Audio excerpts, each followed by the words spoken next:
Welcome back to J Channel News. I'm Vivian Felber, and here are today's top stories. The University of Massachusetts system is launching a free tuition program for Massachusetts residents from households with an adjusted gross income of $75,000 or less. This program, funded by a combination of university, federal, and state aid, will cover tuition and mandatory fees at UMass Amherst, Boston, Dartmouth, and Lowell, but will not cover room and board.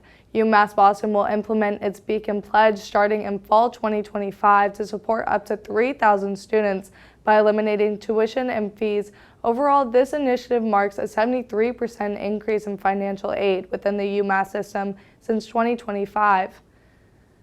At a rally in Allentown, Pennsylvania, former President Donald Trump aimed to mitigate backlash from comedian Tony Hinchcliffe's derogatory jokes about Puerto Rico made during a recent event in New York.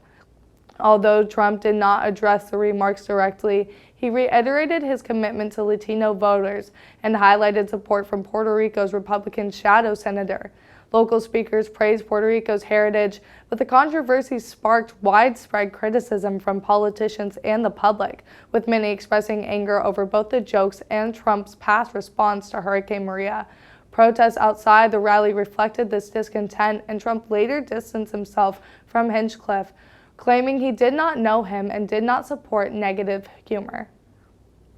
After the Bruins' 2-0 loss to the Flyers, head coach Jim Montgomery voiced frustration over the team's ineffective offense and inability to generate high-danger scoring chances. He suggested the players might be overthinking their play, impacting their confidence and puck handling.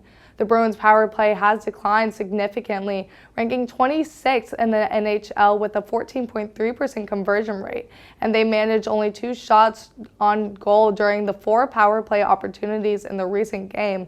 Montgomery stressed the need for quicker puck movement and a shot-first mentality. He emphasized that it's up to the players to improve their offensive output, while defenseman Hampus Lindholm called for a more aggressive approach to creating scoring opportunities. For this week's sports schedule, all the teams will be on the road. The Boston Celtics will play the Indiana Pacers tonight at 7 p.m. The Bruins will take on the Carolina Hurricanes on Thursday at 7 p.m. On Sunday, the Patriots hope to make a comeback playing against the Tennessee Titans at 1 p.m. Fall is here as we see temperatures start to drop and rise again through Boston's bipolar weather. Thursday and Friday, temperatures start to rise before dropping back down again for the weekend.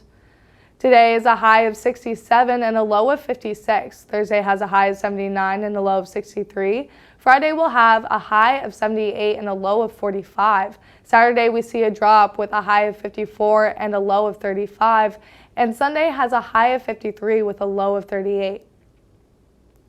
Boston is moving to revitalize the historic Bear Den and Franklin Park, which has been unused since the 1970s. The Parks Commission voted to transfer management from Zoo New England to the Parks Department. Mayor Michelle Wu highlighted the investment potential in the area. The den's remnants of the old Franklin Park Zoo are located near White Stadium.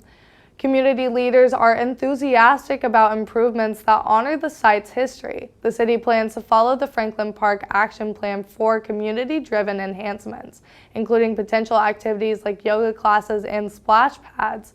The Parks and Recreation Department will first address safety and structural repairs before engaging the community for future programming ideas.